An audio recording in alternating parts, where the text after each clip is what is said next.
শরীফের মধ্যে বলেন হযরত আয়েশা রাদিয়াল্লাহু তাআলা আনহা তিনি নবী করিম সাল্লাল্লাহু আলাইহি সাল্লাম একদিন তার ঘরের মধ্যে আয়েশা রাদিয়াল্লাহু তাআলা হঠাৎ করে একদিন কেঁদে উঠলেন।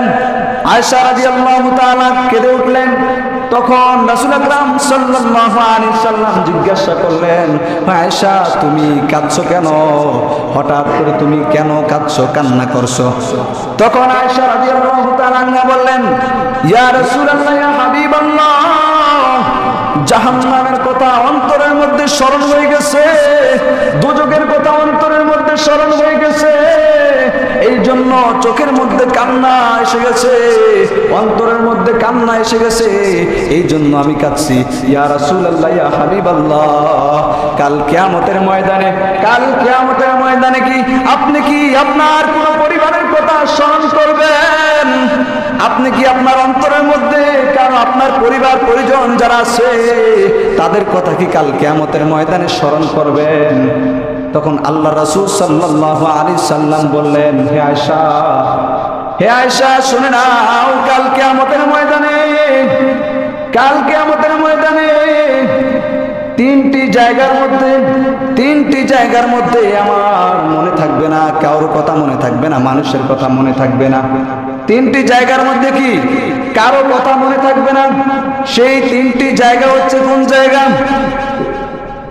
সেই তিনটি জায়গা হচ্ছে কোন জায়গা? এক নাম্বার হচ্ছে মিজান, দাঁড়িপাল্লা, যে দুনিয়ার মধ্যে ভালো কাজ করেছি না খারাপ কাজ করেছি, নাকি নেক আমল করেছি নাকি বদ আমল করেছি, সেই নেক আমলগুলা একটা দাঁড়িপাল্লার মধ্যে দেওয়া হবে, আর বদ আমলগুলা খারাপ আমলগুলা একটা দাঁড়িপাল্লার মধ্যে দেওয়া হবে। যখন ওই দাঁড়িপাল্লার মধ্যে সেই আমল নামাগুলা দেওয়া হবে, ওই তখন একজন ইনসান মানুষের যখন ওই দাঁড়িপাল্লার মধ্যে দেওয়া হবে, দাঁড়িপাল্লার মধ্যে দেওয়া হওয়ার পর তিনি মনে মনে চিন্তা করতে থাকবেন যে আমার দাঁড়িপাল্লা কি নেকের পাল্লা বাড়ি হয় নাকি বদ আমলের পাল্লা বাড়ি হয়ে যায়?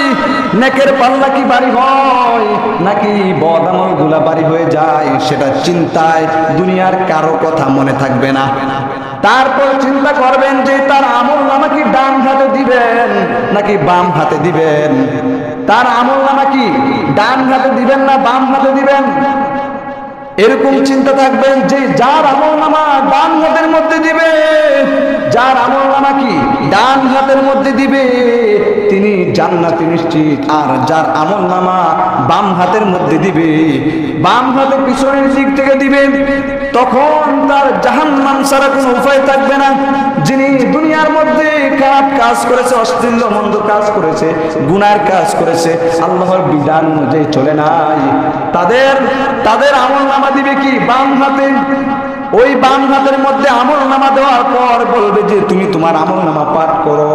তখন ওই চিন্তায় কারো দুনিয়ার কারো কথা, কোন মানুষের কথা, কোন কারো কথা মনে থাকবে না। এবং তৃতীয় নাম্বার হচ্ছে ওই যে ফুলসিরাত, কিতাবের মধ্যে বর্ণনা করা হয়েছে, বিভিন্ন হাদিসের মধ্যে বিভিন্ন কিতাবের মধ্যে বর্ণনা করা হয়েছে যে ফুলসিরাত, এরকম ফুলসিরাত হবে, যেই ফুলসিরাত নাকি যে চুল রয়েছে মাথার, সেই চুলের চাইতে নাকি চিকন হবে, হীরার চাইতে নাকি দাঁড়ানো হবে। যেই ফুলসিরাত, সেই ফুলসিরাত দিয়ে আপনার অতিক্রম করতে হবে, সেই ফুলসিরাত পার হইতে হবে। ফুলসিরাতের নিচে কি থাকবে দেখেন, ওই ফুলসিরাতের নিচের মধ্যে থাকবে জাহান্নামের আগুন। জাহান্নামের আগুন দাউ দাউ করে জ্বলতে থাকবে।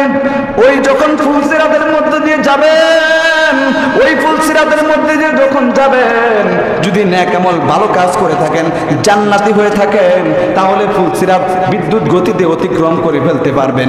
আর যদি বদ আমল করেন, খারাপ কাজ করেন, অশ্লীল মন্দ কাজ করেন, আল্লাহর বিধান অনুযায়ী যদি না চলা হয়, তাহলে ওই ফুলসিরাত পার হওয়ার সময় হঠাৎ করে দেখবেন ওই ফুলসিরাত থেকে জাহান্নামের আগুনের মধ্যে পড়ে গেছে। বলেন না নাউজুবিল্লাহ। ওই জাহান্নামের আগুনের মধ্যে পড়তে হবে। সম্মানিত হাজিরিন, এই দেখেন যে তিনটা জায়গার মধ্যে আল্লাহ রাসূল সাল্লাল্লাহু আলাইহি সাল্লাম মানুষদেরকে, কোনো মানুষের কথা, কারো কথা, কেউ কারো কথা স্মরণ রাখবে না কাল কিয়ামতের ময়দানে ওই তিনটা জায়গার মধ্যে। সম্মানিত হাজিরিন, আয়েশা রাদিয়াল্লাহু তাআলা জিজ্ঞাসা করলেন, ও ইয়া রাসূলুল্লাহ, ইয়া হাবিবাল্লাহ, কাল কিয়ামতের ময়দানে মানুষজন কিভাবে উঠবেন? তখন আল্লাহ রাসূল সাল্লাল্লাহু আলাইহি সাল্লাম বললেন, ও আয়েশা শুনে নাও, ওই কাল কিয়ামতের ময়দানে মানুষজন এক একজন, যে দুনিয়ার মধ্যে একজন সন্তান যখন ভূমিষ্ঠ হয়, একজন সন্তান দুনিয়ার মধ্যে যেরকম ভাবে ভূমিষ্ঠ হয়, ওইরকম যে সন্তানের যখন যে কাপড় চোপড় থাকে না, উলঙ্গ একবারে যে কাপড় চোপড় থাকে না, খতনাবিহীন অবস্থায় সন্তান দুনিয়ার মধ্যে জন্মগ্রহণ করে, ওরকম অবস্থায় কাল কিয়ামতের ময়দানে এক একজন মানুষ করতে থাকবে। তখন আয়েশা রাদিয়াল্লাহু তাআলা বললেন, ইয়া রাসূলুল্লাহ, ইয়া হাবিবাল্লাহ, তারা কি একে অপরের দিকে কি তাকাবে না? তারা একে অপরের দিকে কি তাকাবে না?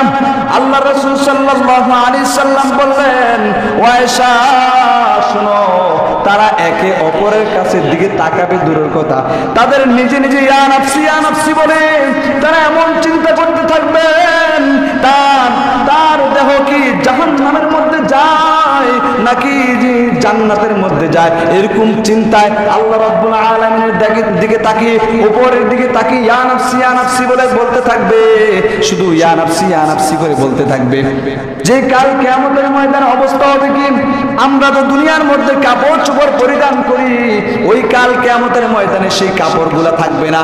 দুনিয়ার মধ্যে যে এত যে অর্থ সম্পদ আমরা আয় করতেছি, এত ভোগ বিলাস করতেছি, ওই কবরের নিচে গেলে, ওই কবরের মধ্যে গেলে সেই অর্থগুলা নিয়ে যাওয়া যাবে না। ওই কবরের মধ্যে যদি একটা কাফনের কাফন ছাড়া কবরের মধ্যে কিছুই নেওয়া যাবে না। ওই কাল কিয়ামতের ময়দানেও নেক আমল ছাড়া, দুনিয়ার মধ্যে যার নেক আমল আছে, নেক আমল ছাড়া ওই কাল কিয়ামতের ময়দানে কিছু নিয়ে উঠানো যাবে না। নেক আমল ছাড়া কিছু নিয়ে উঠতে পারবেন না ওই কিয়ামতের ময়দানে। সম্মানিত হাজিরিন, আরেক হাদিসের মধ্যে বলেছেন, ওয়ান আবি সাঈদ খুদরি রাদিয়াল্লাহু তাআলা قال رسول الله صلى الله عليه وسلم عن يوم كان مقداره 50,000 سنة ما طول هذا يوم فقال والذي نفسي بيده إنه ليخفف على الموت حتى يكون أهنى عليه من الصلوات المكتوبة يصليها في الدنيا رواه البيهقي। সম্মানিত হাজিরিন, হাদিস শরীফের মধ্যে বলেন, আল্লাহ রাসূল সাল্লাল্লাহু আলাইহি সাল্লাম বলেন, হযরত আবু সাঈদ খুদরি রাদিয়াল্লাহু তাআলা থেকে বর্ণিত, তিনি বলেন, রাসূল আকরাম সাল্লাল্লাহু আলাইহি সাল্লাম ইরশাদ করেন, যেই কাল কিয়ামতের ময়দানটা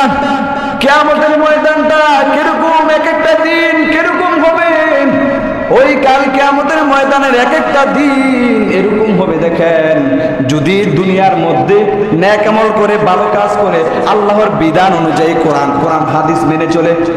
হাদিস মেনে চলে, আল্লাহ রাসূলের বিধান অনুযায়ী চলে, তাহলে ওই কিয়ামতের দিনটা, ওই কিয়ামতের এক একটা দিন এরকম হবে যে একটা দুনিয়ার মধ্যে যে ফরজ নামাজ আদায় করি আমরা, দেখা যায় যে ফজরের ফরজ নামাজ কয় রাকাত জানি সকলে?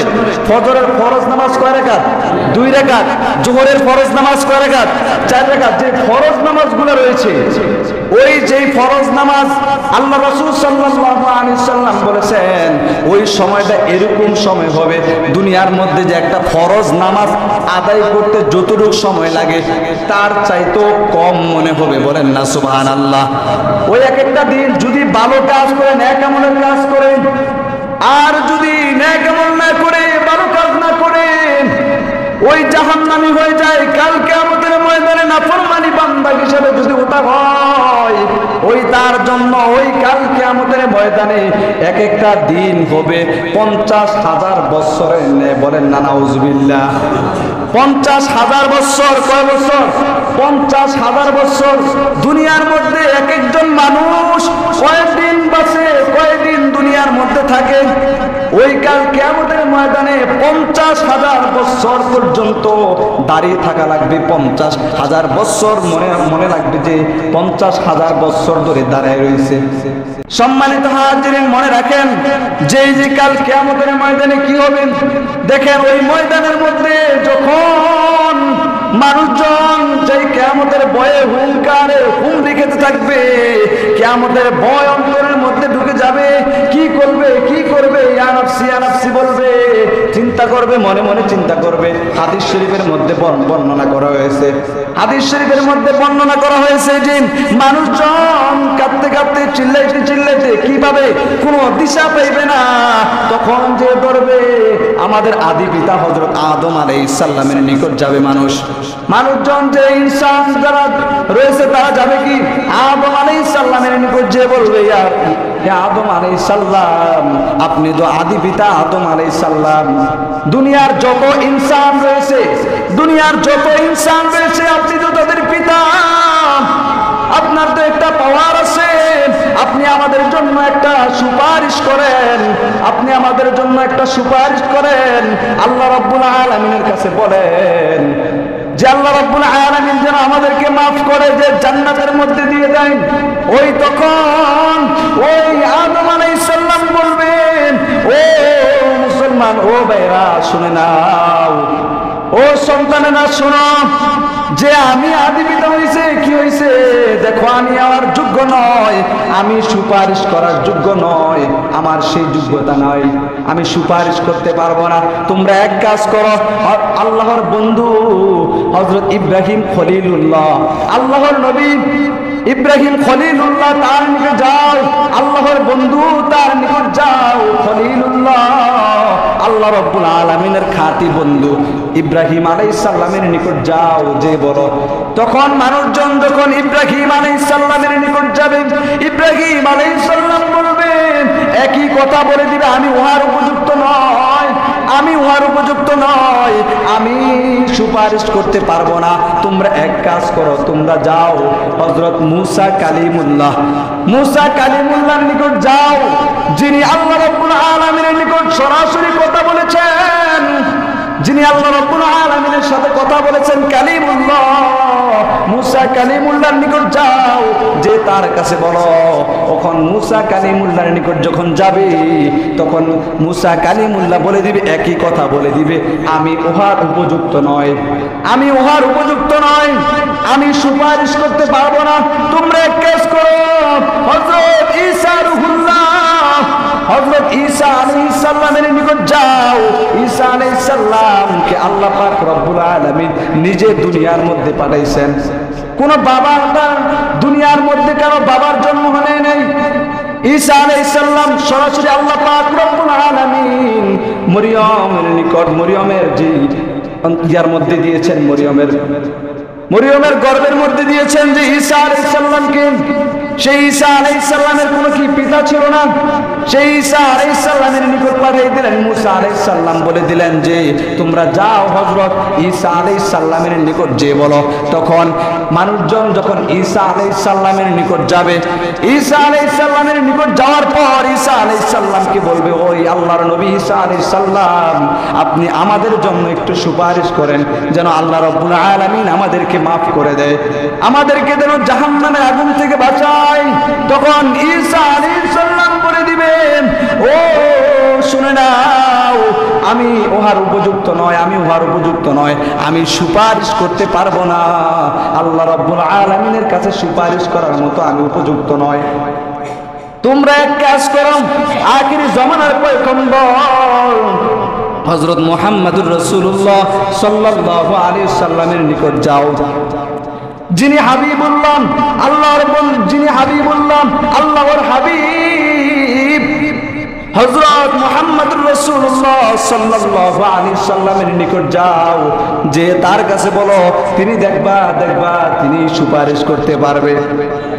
তখন সেই মানুষগুলা কাল কিয়ামতের ময়দানে যত ইনসান রয়েছে, সব মানুষজন ওই নবী করিম সাল্লাল্লাহু আলাইহি সাল্লামের নিকট যাবে, যিনি আমাদের আখিরি জামানার পয়গম্বর, আখিরি জামানার পয়গম্বর, উম্মতের কান্ডারি হযরত মুহাম্মদুর রাসূলুল্লাহ সাল্লাল্লাহু আলাইহি সাল্লামের নিকট যাবে, যিনি নবী করিম সাল্লাল্লাহু আলাইহি সাল্লামের নিকট যাওয়ার পর